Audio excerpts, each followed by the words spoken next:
अस्सलाम वालेकुम dear students, कैसे हैं आप लोग। This is professor Mohammad Afzal guys. आप लोग देख रहे हैं मेरा यूट्यूब चैनल। आप लोगों को वेलकम है जी इस चैनल पे अगेन। और सेकंड ईयर के स्टूडेंट्स को खास तौर पे वेलकम है क्योंकि उनके एग्जाम्स में बिल्कुल थोड़ा सा टाइम रह गया हुआ है। और सेकंड ईयर मुझे इस बात का एहसास है आज से ज़्यादातर वीडियोज़ जो हैं वो सेकेंड ईयर की ही आने वाली हैं। जी हाँ, हम बात करने जा रहे हैं चैप्टर नंबर 15 के मोस्ट इंपॉर्टेंट शॉर्ट क्वेश्चन, और ना सिर्फ क्वेश्चन बल्कि उनके आंसर्स की भी। आप लोगों ने करना यह है कि एक रजिस्टर और पेंसिल पकड़ के बैठना है और जहां जहां आपको क्वेश्चंस आपके सामने आते चले जाएंगे आपने उनको वीडियो पॉज करके तो आपने उनको नोट करते चले जाना है, क्योंकि मैं इतनी लंबी वीडियो नहीं बना सकता, इसलिए मैंने सिर्फ क्वेश्चंस यहाँ शो करते चले जाना है और स्टूडेंट्स आप लोगों ने उन क्वेश्चंस को नोट करते चले जाना है। अब इस वीडियो का कोई भी पार्ट आपने फॉरवर्ड नहीं करना, स्किप नहीं करना, ताकि आप लोगों को सारे का सारा कंटेंट बड़ी आसानी के साथ मिल जाए। अच्छा स्टूडेंट्स, हमारी कम्युनिकेशन फास्ट हो जाए इसलिए मैंने YouTube ऑडियंस के नाम से एक ग्रुप बनाया हुआ है जिसका लिंक नीचे डिस्क्रिप्शन में मौजूद है। आप लोग डिस्क्रिप्शन का चक्कर लगा लें, आप उस लिंक पर क्लिक करके ग्रुप का हिस्सा बन सकते हैं ताकि आप लोगों का फ़ायदा हो जाए। और स्टूडेंट्स आप क्या करते हैं कि जैसे एग्जाम्स खत्म होते हैं आप ग्रुप को छोड़ देते हैं, लेकिन ना छोड़िएगा। मैंने उसके बाद करियर काउंसलिंग के हवाले से वीडियोस बनाना शुरू कर देनी है।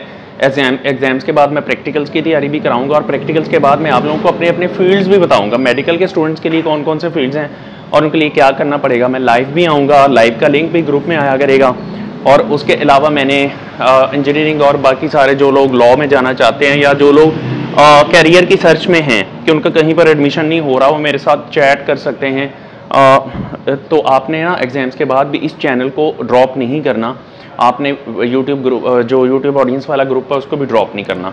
तो स्टूडेंट्स जो वेरी फर्स्ट टाइम देख रहे हैं सब्सक्राइब कर दें, बेल आइकन प्रेस कर दें, ऑल नोटिफिकेशंस पे क्लिक कर दें, इस वीडियो को लाइक कर दें, अच्छे वाला प्यारा सा दिल वाला आपने कमेंट करना है। और यार चूँकि इस पर अब बहुत ज़बरदस्त किस्म की तैयारी होने वाली है चैनल पे, तो न सिर्फ खुद फ़ायदा उठाएं बल्कि आप लोग व्हाट्सएप ग्रुप्स के अंदर जहाँ जहाँ आपके दोस्त हैं उन सबको आप इसका लिंक फॉरवर्ड करें ताकि उनका भी फ़ायदा हो सके और उनकी भी तैयारी जो है बहुत अच्छी हो जाए।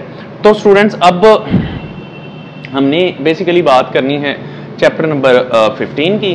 चैप्टर नंबर 15 के साथ मैं चैप्टर 16 बनाऊंगा, फिर चैप्टर नंबर मैं 3, 4, 5 एंड 6 करके ये बुक ख़त्म कर दूंगा जल्दी विद इन 2 और 3 डेज़। उसके बाद मैं प्रॉपर गेस की तरफ आ जाऊंगा और प्रॉपर प्रेपरेशन की तरफ आ जाऊंगा। तो आपने चैनल के साथ कनेक्टेड रहना है। तो अब मज़ीद हमारा टाइम वेस्ट ना हो, हम चलते हैं जी अपने मेन बात की तरफ, चैप्टर नंबर 15 के मोस्ट इंपॉर्टेंट शॉर्ट क्वेश्चंस के पर और उसके आंसर्स पे। तो उसके लिए जाना पड़ेगा मेरे मोबाइल के डिस्प्ले पे। तो चलते हैं जी मेरे मोबाइल के डिस्प्ले पे, लेट्स गो। जी स्टूडेंट्स, तो आ चुके हैं मेरे जनाब मोबाइल के डिस्प्ले पे। हमने बात करनी है चैप्टर नंबर 15 के शॉर्ट क्वेश्चंस की। तो चैप्टर नंबर 15 में जो पहला शॉर्ट क्वेश्चन है डिफाइन फर्टिलाइजर्स है। तो फर्टिलाइज़र्स की डेफिनेशन ये आपके सामने है, मोस्ट प्रिसाइज डेफिनेशन है ये, यहाँ से आप लोग नोट कर लेंगे और आप लोगों ने इसको याद कर लेना है। नेक्स्ट वन है differentiate between micro and macro nutrients. बहुत इंपॉर्टेंट शॉर्ट क्वेश्चन है। Micro and macro nutrients almost her paper में ही ये क्वेश्चन आया होता है। स्टूडेंट्स आप लोगों ने इसको बहुत ही अच्छे तरीके से करना है और जितने डिफरेंसेस मैंने बताए हैं वो सारे के सारे करने हैं, इसमें से कोई भी स्किप नहीं करना। नेक्स्ट वन है what are the requirements of a fertilizer और essential qualities of a fertilizers. तो इसमें एटलीस्ट 4 क्वालिटीज़ जो हैं वो आपने करनी है, लाजमी करनी है। बहुत इंपॉर्टेंट शॉर्ट क्वेश्चन है। नेक्स्ट चलते हैं जी, name some common nitrogen fertilizers. Nitrogen fertilizers के नाम लिखे। तो स्टूडेंट्स ये सारे के सारे आपको याद करने पड़ेंगे। ऐसा नहीं है कि आप 3-4 कर लें बाकी आप छोड़ दें। ये जो क्वेश्चन है इसमें सारे के सारे नाम लिखने के मार्क्स हैं। अगर आप सारे नाम नहीं लिखेंगे, एक भी मिस करेंगे तो आपके मार्क्स डिडक्ट होंगे। तो आसान क्वेश्चन है, इम्पॉर्टेंट भी है, अच्छे तरीके से करिएगा। नेक्स्ट वन है जी, ammonium nitrate is not use for paddy rice as a fertilizer why. Rice की जो फसल है पैडी राइस की, उसके अंदर अमोनियम नाइट्रेट को यूज़ क्यों नहीं किया जाता। सिंपल सी बात है कि जो चावल की फसल होती है उसमें पानी खड़ा रहता है। तो पानी खड़ा रहता है जिसकी वजह से ये अमोनियम नाइट्रेट डिकम्पोज होकर नाइट्रोजन में कन्वर्ट होकर उसमें से निकल जाता है, जिसकी वजह से मुनासिब नहीं है कि हम राइस की जो फसल है उसके लिए इसे यूज़ करें। अच्छा जी, उसके बाद है डिफ़ाइन सीमेंट। सीमेंट को डिफ़ाइन करें। सिंपल और सीधी सी डेफिनेशन यहाँ आपके डिस्प्ले पे मौजूद है, एज इट इज़ कर लें, इंपॉर्टेंट क्वेश्चन नहीं है ये। तो स्टूडेंट्स नेक्स्ट वन है write down raw materials for cement manufacture, cement manufacture के लिए रॉ मटेरियल्स लिखें। तो ये 3 तरह के रॉ मटेरियल्स होते हैं जो आपके यहाँ डिस्प्ले पे आ रहे हैं। कैल्केरियस मटेरियल है as a source of calcium oxide, argillaceous material है क्ले, शेल, स्लेट वगैरह। तो उसके बाद लास्ट वन है जिप्सम, 2 to 5% जिप्सम यूज़ किया जाता है। तो स्टूडेंट्स अब इसमें आगे चलते हैं जी। ठहर जा मैं सिम बंद कर लूँ, पहले मैसेजेस आ रहे हैं। अच्छा जी, differentiate between slurry and clinker. Slurry and clinker में डिफरेंस भी बहुत इंपॉर्टेंट शॉर्ट क्वेश्चन है। मैं थोड़ा जूम इन कर देता हूँ ताकि आपके लिए नोट करने में कोई प्रॉब्लम ना आए। देख ले जी, ये मैं थोड़ा सा जूम इन कर देता हूँ। Is finally ground and made homogeneous by means of compressed air mixing arrangement. The resulting material is known as slurry.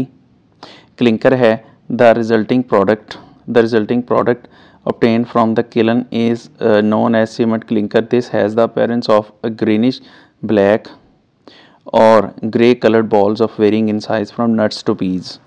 लो जी आगे चलते हैं। Describe the construction of rotary kiln in the manufacture of cement. तो ये भी थोड़ा मैं zoom in करके पढ़ देता हूँ ताकि आपके लिए नोट करना आसान हो। The rotary kiln consist of a large cylinder 8 to 15 feet in diameter, ये मल्टीपल चॉइस भी है। 300 to 500 फीट इन लेंथ, ये भी मल्टीपल चॉइस है। It is made of steel, ये भी मल्टीपल चॉइस है। And is line in side with fire bricks. The kiln rotates horizontally on its axis at the rate of 1 to 2 revolutions पर minute. ये RPM लिखा होता है, confuse नहीं हो जाना। और ये मल्टीपल चॉइस भी है, 1 to 2 RPM। And it is inclined at a few degrees as the kiln rotates the charge slowly moves downwards to rotary motion to the rotary motion. The charge completes takes 2 to 3 hours to complete journey in the kiln. 2 to 3 hours वाली बात भी multiple choice है।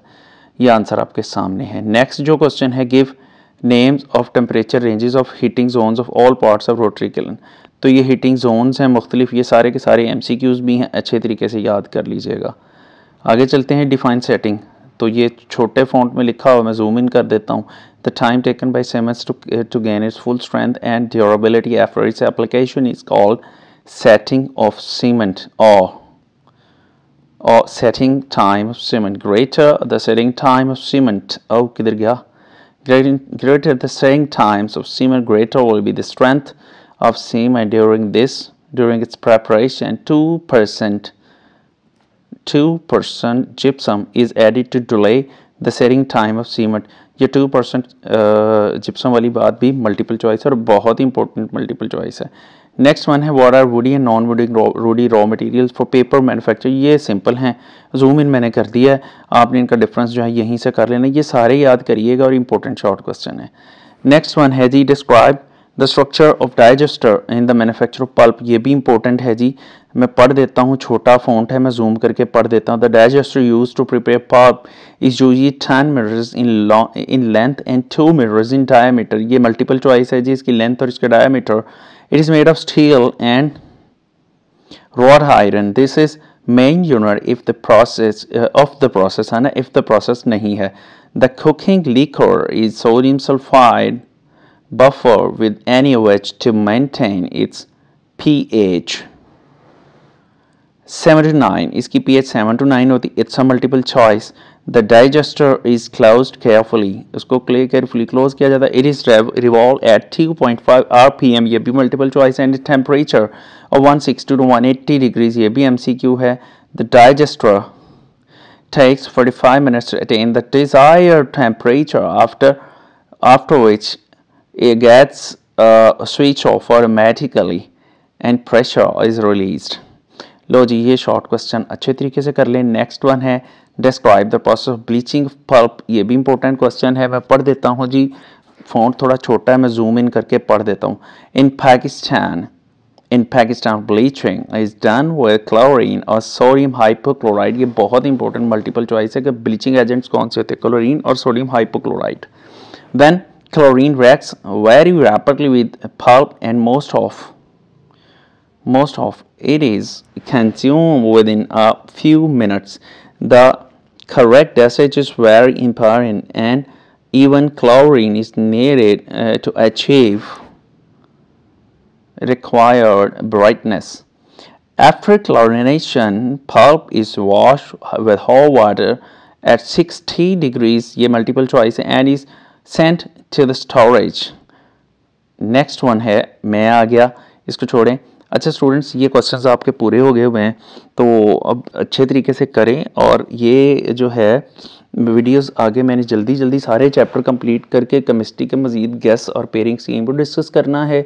ज़्यादा videos अब second year की आने वाली हैं, क्योंकि सेकंड ईयर के एग्ज़ाम्स तो बिल्कुल सर पे आगे हुए हैं, तो आप लोगों के लिए सारी की सारी वीडियोस आनी है। तो अच्छा काम आप जो करेंगे वो ये होगा कि आप इस चैनल का लिंक जहाँ जितने भी व्हाट्सएप ग्रुप्स हैं, जितने भी आपके दोस्त हैं जो सेकंड ईयर की तैयारी कर रहे हैं, फर्स्ट ईयर की तैयारी कर रहे हैं, उनके साथ आप शेयर करें इसका लिंक, ताकि ज़्यादा से ज़्यादा लोगों का फ़ायदा हो सके। बाकी स्टूडेंट्स जो पहली दफ़ा देख रहे हैं, सब्सक्राइब कर दें, बेल आइकन प्रेस कर दें, ऑल नोटिफिकेशंस पे क्लिक कर दें, इस वीडियो को लाइक कर दें, एक बहुत अच्छा सा प्यारा सा दिल वाला आपने कमेंट कर देना है। और स्टूडेंट्स आप लोगों के लिए बेस्ट विशेस हैं और अपना ख्याल रखना है। Thank you so much. अल्लाह हाफिज़।